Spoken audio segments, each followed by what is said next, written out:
Hi everybody, this is Pete with Old City Press and Letterpress Ink. Today I'm going to talk to you about silver letterpress ink and kind of compare it to opaque white. One of the more common questions we get is, can I print with opaque white on a dark color? And the answer is yes, you can. However, it is a transparent ink, so it's very difficult to see sometimes. So a lot of times if we're using like a colored paper, like a black or green or red, what we'll suggest is use a silver ink versus that. So today the test I want to do was I have our Vandercook number 4. I have one half of the drum with opaque, I have the other half with silver, and I'd like to run a few different kind of papers through and show you what they look like. So what we have is we have a ecru, this is a cotton paper ecru. We have a 140-pound French paper craft, and we have the 140-pound black overall. So what we're going to do here is just run these through, and there's a difference, right? Opaque white is a rubber-based ink, silver ink is a metallic ink overall. The difference being like metallic ink is just not transparent, so which is why this works. So okay, so let's run a few tests here. All right, we got it nice and mixed up. Put it on here.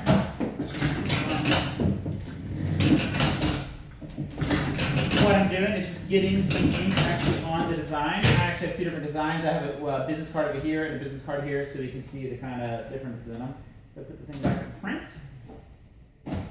Now first up, let's test out the ecru. So this is a 110-pound ecru. All right.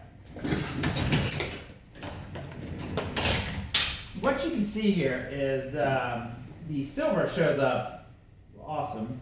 The opaque, you can see the actual impression. It looks a lot like a blind emboss, but it's not, you can't really read everything, so I would never suggest this overall. Sometimes if we've done a background print, sometimes we'll use, and someone wants a blind emboss, occasionally we'll put a transparent white into it or opaque white to give it a little more texture, right? But generally speaking, and I'll take pictures of this to show you this up close, so let me just set this down here.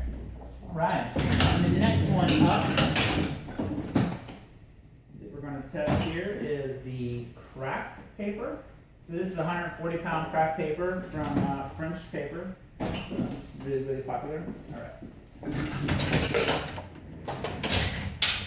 And what you can see here is, and you'll see in the pictures, is you can see the opaque white more on this side. It is visible on the big portions, right? Like if you had a knockout area.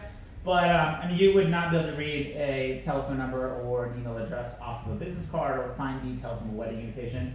However, on the craft side, or on the silver side, you could read everything pretty thoroughly. So again, I'll take some pictures to show you that. Let's do our very last one. All right, so this is a 140-pound craft paper, which is black.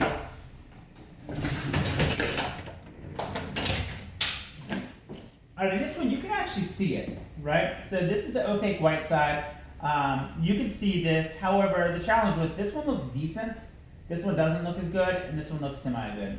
On the silver line, though, you would think this is almost white, right? So the silver line shows awesome. It shows all the details.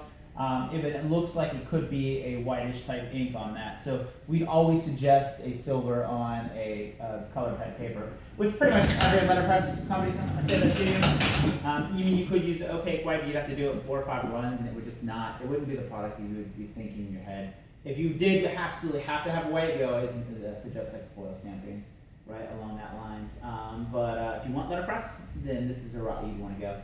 All right, well, if you have any questions, please let us know. I will take some pictures of the stuff, and I'll put it on a link into Letterpress ink below. If you have any comments, you can just leave them on the YouTube comment section or send us an email with it at Letterpress ink. So thank you so much. Take care.